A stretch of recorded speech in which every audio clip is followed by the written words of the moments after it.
as I worry about your development proceeds smoothly. The flesh and the soul develop concurrently, and they constantly act on each other. With that declaration, Alexei spends half his time tinkering with the parts and the other half typing at his keyboard. The motion test advances from the right hand to the left hand, and then from the upper body to the lower body down to the toes. It almost looks like it happens in fast forward. It really makes me feel awestruck at how far science has progressed, like Renge's spider, except without the imminent danger. A single man is single-handedly carrying out a project to recreate a human in the comfort of his home. Has culture really progressed that far? Can a human be recreated as easily as a somewhat intricate hobbyist diorama? Actually, on second thought, Alexei's just an outlier. But if he's this skilled at engineering, why does he work as a movie theater projectionist? Maybe it's just because all ghosts seem to be somewhat reserved when it comes to work. Alexei decided that today will be her first outing, but out in this case just means out in front of the house.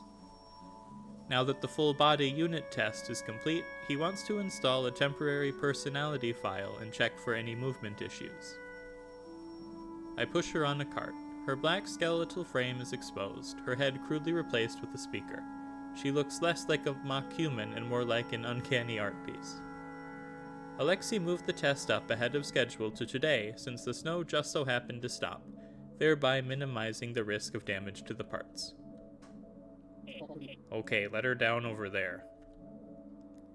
I let her down from the cart as instructed after Anya and the cleaning robot sweep away the snow at the designated location. As previously instructed, I insert the cable into the port on the back of her neck and hand the other end over to Alexei. I advise you step back a bit. There's no guarantee that there won't be any malfunctions. She's got some ridiculous horsepower, and you never know if an arm will come flying off. Alexei plugs the cable into a laptop and starts typing away on the keyboard. Okay, good girl. Easy does it. Here we go. Beep, boop. A sound reminiscent of a very primitive computer rings out, presumably from her temporary speaker head. A few seconds later. Welcome to park. Strangely enough, it's a friendly old man's voice that rings out. The what park? I didn't catch the name since it was covered with noise. Please enjoy your day. If you need any help, just call on me, Mr. We've got fun games to play. The corporation has a limited time sale on... What is this? It's probably a robot routine for an amusement park or a shopping mall. I bought it from the salvagers. It should be perfect for a motion test. Huh. The salvagers, huh? I missed them. I wonder how they're doing. They weren't bad guys. Mr. What's-his-speaker slowly takes a step forward, then another in an awkward walk cycle. With each step, the attached cable gets tighter and tighter until it snaps off, but it doesn't stop walking. Oh, so that wasn't a power cable? I think it's more like a charging or data cable. It should be basically wireless outside of charging. I mean, there's not really a point in a robot that can't move without a cable, is there? You've got a point. The more the robot walks, the more stable its walk cycle becomes. The robot then waves its hand at each of us and starts jumping up and down. Her body comes equipped with all standard functionality, so it should be able to run software made for other machines using the same standards out of the box. What do you think? Amazing, right? Just say amazing. Amazing. I think I'm starting to get used to talking with these two. Whenever Alexei says something incomprehensible, Anya gives me notes to help me respond properly. None of us are the type who hate silence, so there's no need to awkwardly look for something to talk about. This isn't bad. Sayako, Anya. I turn around so quickly it's embarrassing. There's Yoru, running this way from that telephone pole over there. She came here to see us. She must have been lonely too. Either that or she's run into some sort of problem. Or maybe she's found a new partner and came to hand me the divorce papers. Anything but that. Long time no see, you two. A familiar girl is running alongside her. I didn't notice her because she was in Yoru's shadow. Clara. Why is that thing with you? Oh my god. My whole body freezes over and my legs go numb. I realize my right hand's in my pocket, unconsciously gripping my gun. I catch Yoru in my arms when she runs in for a hug. Yoru. How have you been, Sayako? He hasn't been bullying you, has he? I'm fine. What's with the girl behind you? I ran into her along the way. She said she wanted to see you, Sayako. Along the way? Yeah, I just ran into her along the way. No other reason, honest. I'll even treat you to dinner if you can prove otherwise. It's not like I was accusing you of anything.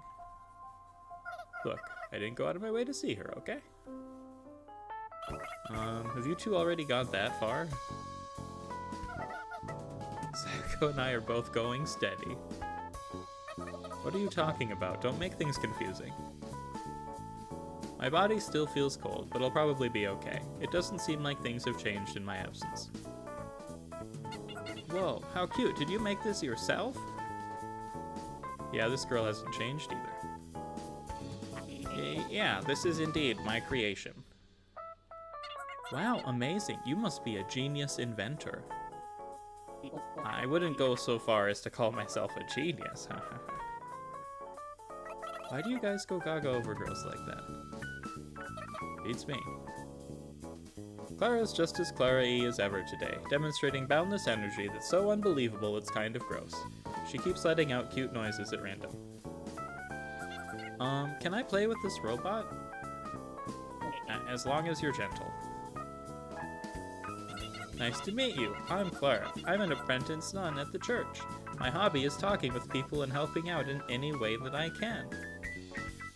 Clara bows. That reminds me, she did bow to me too, huh? I've known her for longer than I thought, unfortunately.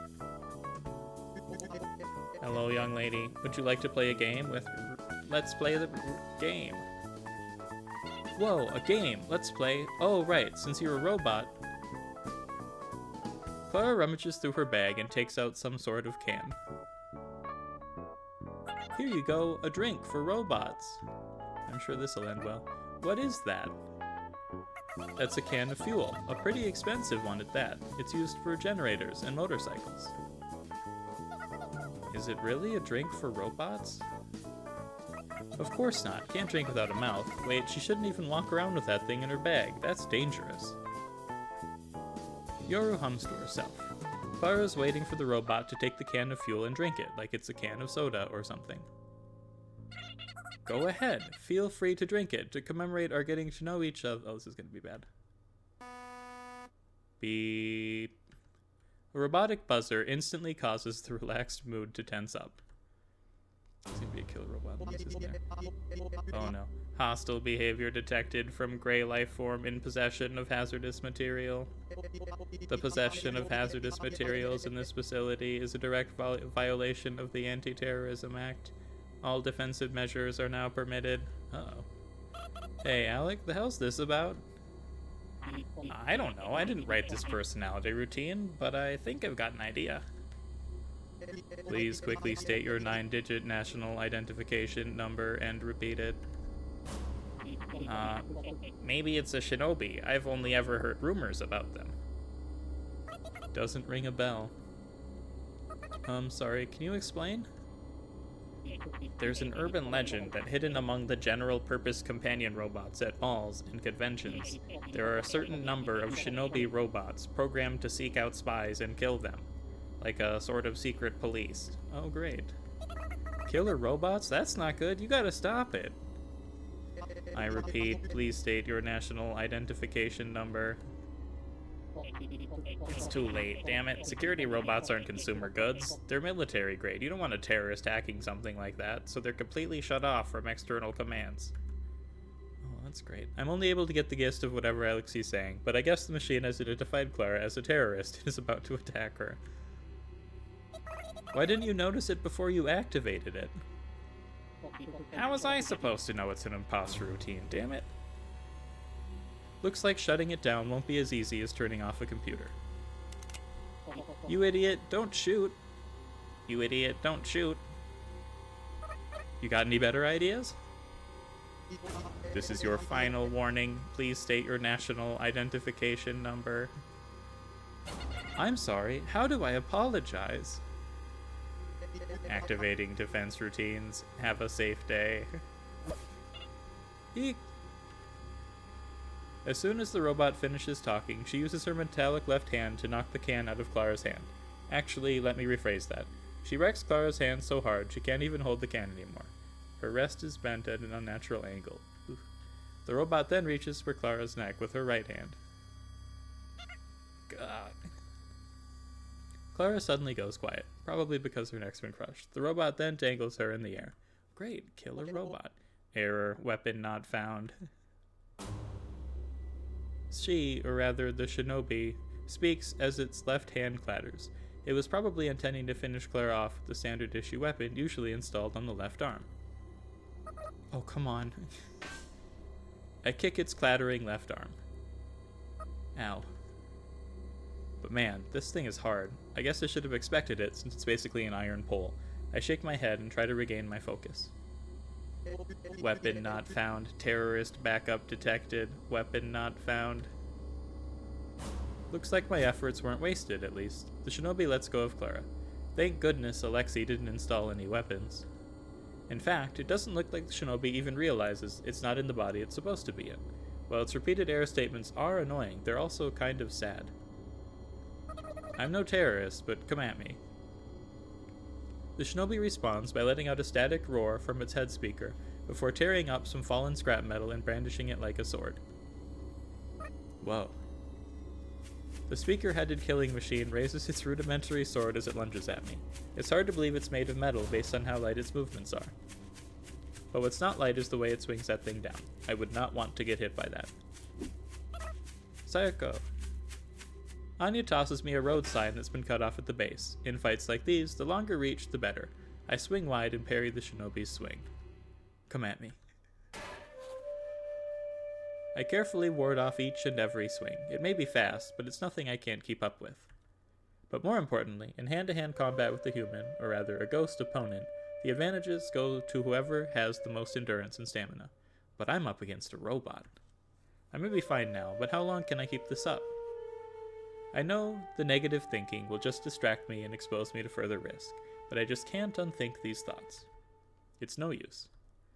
I need to go on the offensive. Instead of holding the shorter end of the road sign to prioritize small, quick swings, I shift my grip and hold the sign out as long as I can to take advantage of centrifugal force. As a result, I don't have time to adjust to how different it feels swinging before the next attack comes.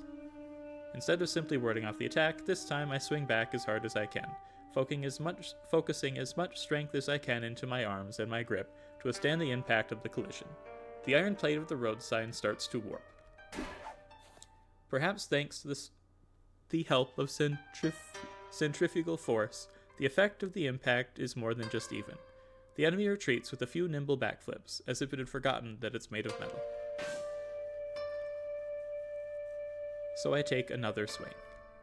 It can defend against the attack, sure, but the ground underfoot's too unstable to completely cushion the impact. So with plenty of leeway, I take another large swing. Now that it's lost its posture, it can neither dodge nor block properly.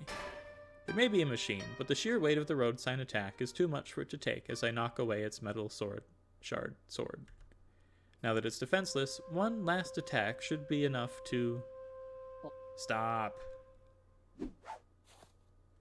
Alexei shouts. I reflexively freeze in place. The Shinobi doesn't miss its opportunity to quickly make some distance. Please don't destroy her. It's not a her anymore, you idiot. It's a killing machine, and it could kill you, too. I can't let you destroy the one person who loves me. That thing doesn't love you, at least not yet. It's not even finished. At the very least, that body will be hers. If this project succeeds, how do you expect me to look at her without thinking about how I destroyed her body once in order to protect myself? I couldn't live with myself. Alexei, my dude. Having lost its weapon, the Shinobi comes at me with its bare fists now. Its already fast movements feel even faster. Phase 2. Can't you compromise at least a little? No, I want her to be perfect. I finally found someone to love, and I need my love to be more perfect than anyone else's. It looks like the enemy hasn't gotten faster, but I've just gotten tired. I know that the reason nobody loves me is because there's nobody I love. I value myself, but unlike other people, I can't value somebody else. I've never wanted to. Well, there's your problem. Alexei speaks in a disgraceful, nasally voice. His enunciation is so bad, it's hard to catch the words he's saying, but I think I can get what he's trying to say. Everyone instinctively sees that, which is why they won't love me. I'm sure there are tons of people out there who can pretend to love others. But I don't get it. How?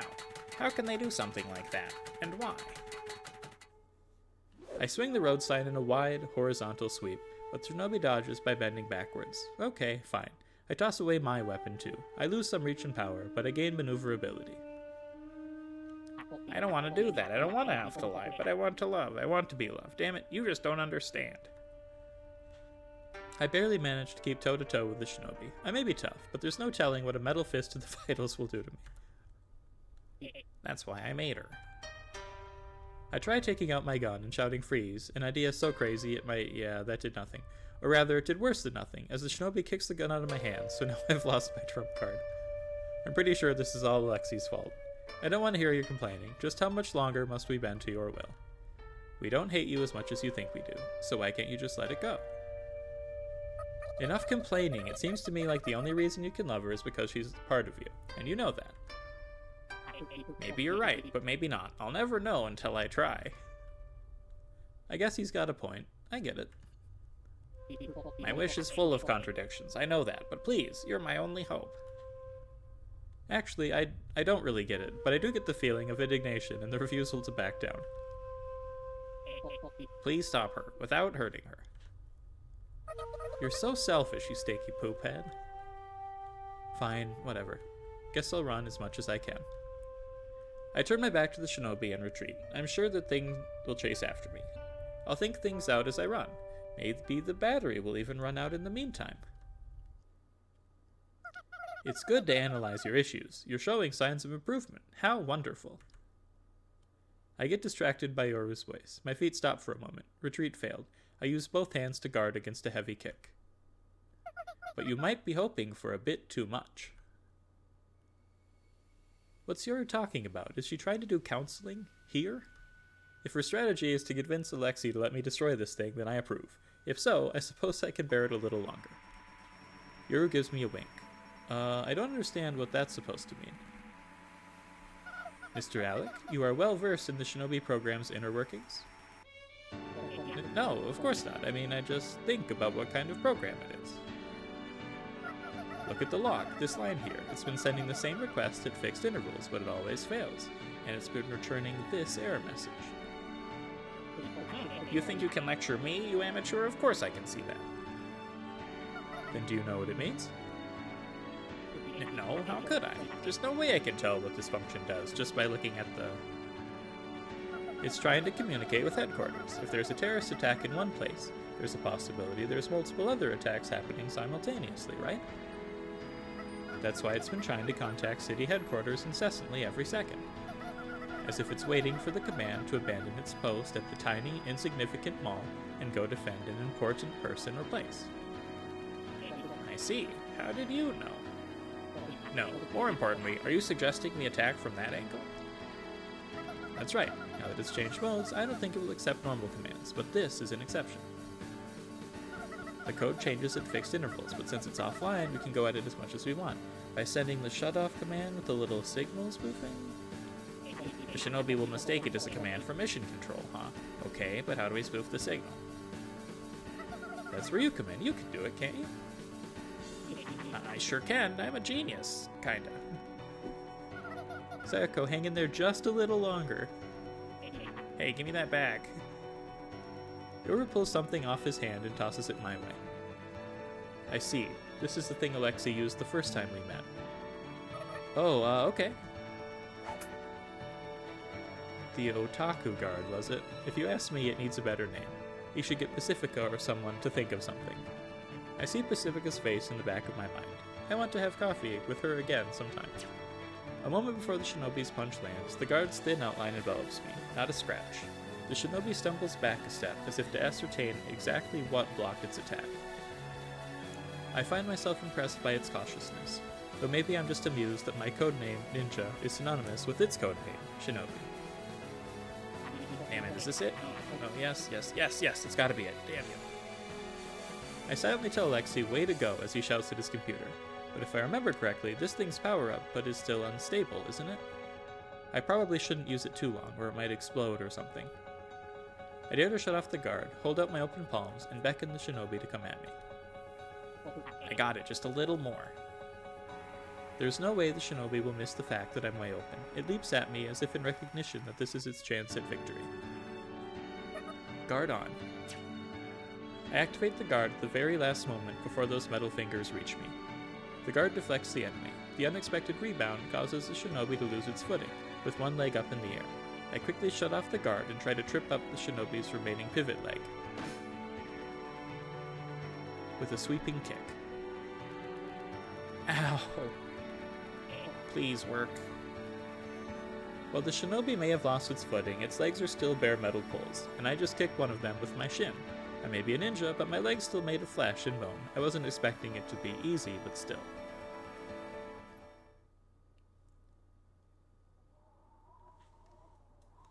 I writhe in pain, forgetting to reactivate the guard, my lifeline. My hatred for the entire world is the only thing keeping my consciousness together. I hate everything. Yes, even Yoru, who suddenly sounded like a computer expert, despite never even once hinting that she knew a thing about them. Wait, what's up with that anyway? No, more importantly, what about the shinobi? I find the shinobi fallen over, still motionless. In the corner of my eye, I see Alexi glistening in cold sweat as he gives me a thumbs up.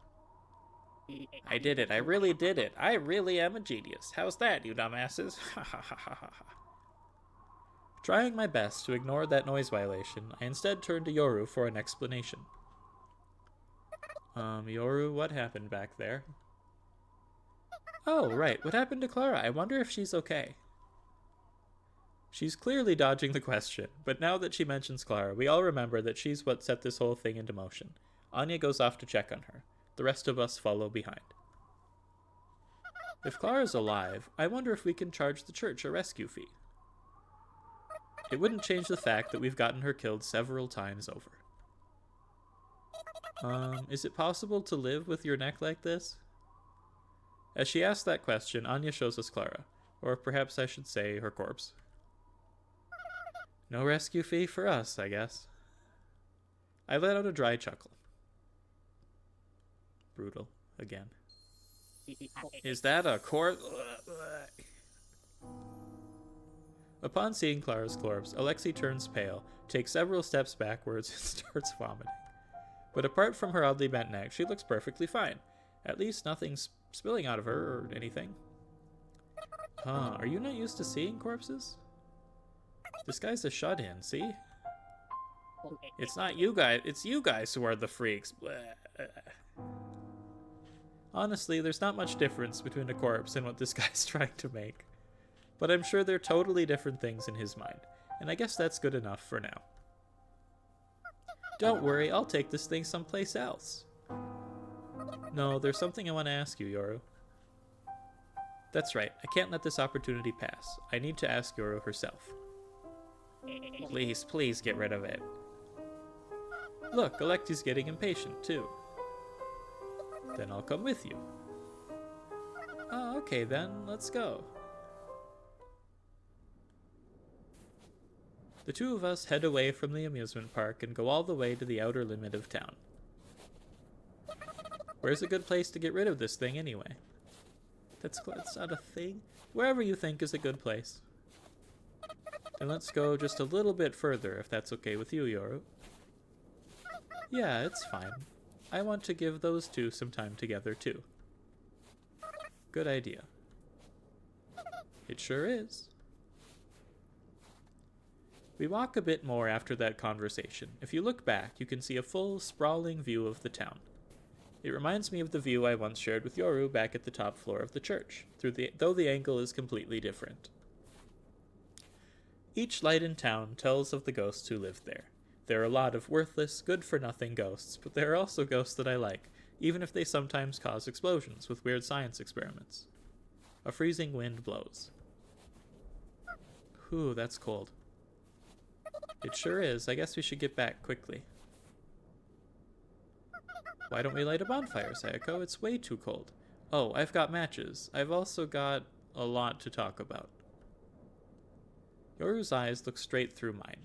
Her eyes go from anxious panic to confident determination. I nod. It's exactly what you think, Yoru. I don't feel bad at all. I just feel a little ticklish that she's seen right through me. I do want to talk, but we don't have anything to burn. There's not even trash around here. I casually glance at Clara's corpse. Then I look back to Yoru. She shrugs. I shrug back and let go of the corpse. When the corpse plops onto the ground, a large can rolls out of Clara's coat pocket. Oh right, the can of fuel. She was trying to give this thing to the robot, wasn't she? Oh, how convenient. Yoru murmurs. I'm so glad you came, Yoru. Sayako? Yoru whispers. Yoru looks like she's caught on to the fact that I'm going to ask what I haven't asked all this time. She knows she'll have to answer. I'm the one who brought Yoru out here, so I'm the one who has to start off the discussion. We work together, and on our time off, we hang out with people we know. When we get home, we chat before we go to sleep. It's a little questionable that we share the same bed, but there's only one bed and two of us. I speak from the heart. If I want Yoru to expose everything about herself, I should expose myself to her too. At least that's how I feel. Exposing ourselves to each other. Yes, that's the showing skin thing that Yoru once brought up. I use that logic to encourage myself. Because otherwise I'd be too scared to push forward, I'm sure. I've always hated this town. I've always wanted to go home. I tell myself that, even if I can't string my thoughts in a coherent order. If I just say everything I need to say, she'll understand how I feel. Also, I've always felt bad not knowing why ghosts even exist. So with Pacifica and Anya's help, I've tried to leave the town. Though for some reason, I don't really remember what happened back then. It's an especially vague memory of mine. Pacifica and Anya were my friends back then, too. We were trying to get to the outside world, just like we are now. I'm pretty sure it was my desire to go home that motivated us back then. Yes, back then. To be honest, now that I have you, I feel like I don't need to go back to where I was before. As long as I've got you and Pacifica and Anya, I don't mind being here. Back then, I really wanted to go home. But now, I feel like I've got a place I belong here. But I haven't done anything. I shake my head. I die for you. How can I say that with a straight face? I don't want you to die, Sayako. I can feel the blood rushing to my cheek a moment late. I won't die. I'm a ghost after all. That's just a standard ghost joke. I try to plaster on a smile to hide my embarrassment, but only end up with a half-twitching face. I give up and take a deep breath. The cold air stings my nose. I can feel tears welling up in my eyes. I killed those two. I shot them with my gun, probably on purpose. I pull out my gun and point it at Yoru, trying to remember how it felt back then. From the snippets of my memory that I do recall, I feel like I can remember the fear of shooting the gun and the surprise at the recoil. Did that really happen? Yoru keeps listening to me without faltering in the slightest. The three of us once tried to get out of the city. We used the same car as before. Things were going smoothly at first, I think, but then something happened, something that's since gotten hazy. Despite all that happened back then, Pacifica and Anya said they'd help me try again. And that's not all. They fuss over me so much, they even brought you into my life, Yoru. It's not that I want to go home. I just want to go further than we did last time, with everyone. They did all that for me and I killed them. There must be some reason why I thought that was the right thing to do. I feel like I need to find out that reason. But Sayako, you might just end up repeating what happened that time. I feel that the same thing won't happen if I've got you, Yoru. So I'd like to ask you again. Will you please come with me? I can't do anything. I just need your presence, Yoru. I've already shot you once before, haven't I? I feel like everything will be okay if you're with me. I know there's no reason to believe it, but that's just how strongly I feel about you. And what sort of feelings do you have for me?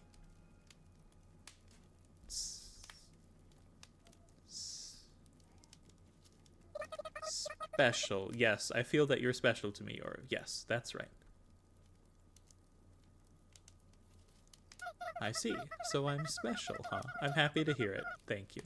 I wasn't happy at all to be called special before, but when you say it, it makes my heart feel so warm, Sayako. Yoru snuggles up against me as she says that. She seems so childish, despite being quite a bit bigger than me. She certainly feels warm like a child, too. What? Sayako, you said you didn't understand why you ghosts even exist, right? You ghosts. Yoru speaks while still clinging to me. All I can see is her head, so her voice draws me in even more. All I can see is her head, so her voice draws in even more of my attention. Probably. I know even less about who or what I am, or why I am, so we're similar in that regard. You wouldn't happen to know who I am either, would you, Sayako? Sorry, I don't. True, this town's just full of things we don't know. What a mess, huh? Yoru's making it sound like she's not one of us. Is she not a ghost? So as a result, I was a little confused at first. Like, why do I have to be here? I was wondering if there was some way to quit this whole time, and that's when someone from the church approached me. Quit what, exactly? I think back to that story from the insane customer Anya talked about. This town is a prison. There are several jailers among us to observe. No, that can't be it. That's ridiculous. I really can't do anything. I'm not strong like you, I'm not cool like Pacifica, and I'm not handy like Anya. But you were amazing just earlier today, weren't you? That was just because I knew what was going on. I was confident because I had prior knowledge. At first, I wasn't even motivated to step in at all. That project was just in such bad taste. I figured it'd be best if you just tore that thing to pieces, Sayako, but... It'd be a little out of character for you to say that, huh? Yoru smiles and continues. I noticed that Alec really treasures that girl. I tried putting myself in his shoes and got really scared, and before I knew it, I set myself into motion without thinking. I don't think anyone could have done what you did without thinking, honestly. There's nothing amazing about applying knowledge you just so happen to have. No, it is amazing. I'm really curious to know exactly who you are, Yoru. I certainly do know things you don't, Sayako, but I can't do anything. There's nothing I can do to help you out. Even if I told you everything I know, it wouldn't make you happy, Sayako. We won't know that until you tell me. To tell you the truth, I'm a teensy bit different than you and the other ghosts, Sayako. I can tell you a little about this town, but there's no point. It wouldn't amount to anything. I listened intently to what Yoru was saying, every single word of it. I try to swallow those words and process them, but I can't digest any of it. There are many things that I don't know either, like how the church noticed me. At first, I thought I'd eventually understand what I am, but in the end, I still don't know. But there were some good things, though. Yoru stops clinging to me and looks at me straight on. You appeared out of the blue and rescued me. You sat next to me, and you even gave me a name as a present. How could I not be happy? I felt like I had no choice but to stick with you forever. As Yoru reminisces, her eyes sparkle with a passionate light. It's almost as if the bonfire isn't the only fire burning here. She's so dazzling, I can't help but look down at the floor to avert my gaze. It wasn't that big of a deal. I'll go with you, Sayako, wherever you go. But what? Yoru turns her back to me. I look up to find her looking at the city nightscape. For a second, I almost start to think that there's nobody left within those lights. The city nightscape means completely different things to me and Yoru. It's a little sad to think about. She and I are different. The two of us are actually quite distant from each other, but only just so happen to be physically close right now. Just thinking about it like that makes me want to cry. You see, Sayoko, the truth is, there are things in the world that are more meaningless than you'd think. Some things are just nonsense that seem true, and you might just be getting your hopes up for nothing. I wish I could be Yoru, because then I could understand the reason for her tears. Is that still okay with you? Will you still stay with me? That question is surely an important one for both me and for Yoru. I wish I could put a stop to her tears on command. Of course I do. I walk around Yoru's back so I can see her face to face. I gaze right into her eyes. Of course. I get it, you don't have to say it twice. I hesitate to talk back. I don't think there's anything I can really tell you, Sayoko. It's okay. I'm satisfied, more satisfied than I ever could be, even though I haven't gained any information whatsoever. You're so nice. That's not true. Anyway, let me ask just this one thing. I remembered what Anya said earlier. I'm free to come up with my own theories, aren't I? Yoru? I call her by her name. Her name's Yoru because I met her at night. It really is a dumb, lazy, weird name that I just came up with on the spot. But before I knew it, it's a name I've grown to love. Yoru, are you a human? Yoru's eyes opened wide. After a moment of silence, Yoru laughs. A human? Well, there have been times when I've thought it'd be nice to be a human. Am I a human? I never thought I'd be asked that. It's not that funny of a question, is it? I squat down next to the bonfire, embarrassed. Sorry, but even if I'm not a human, that doesn't ever change the fact that I want to be your trusty roommate forever, Sayoko. You're not trusty at all, though. Shh. There must be something behind the scenes of this town that's sure to make me sad. Let's go back, Sayoko. But now's not the time for me to know what that is. I take Yoru by the hand. Okay. I'm a ghost, and she's, well, I'm not sure what she is, but at the very least, she's not human. The two of us walk together in the snow. Once we get back, the strange man is working desperately on his robot. Today is another strange day. I wonder if there are any humans out there who know about these strange happenings. I suddenly notice the sky turning white in the distance. Another day comes to a close. Another day out of eternity.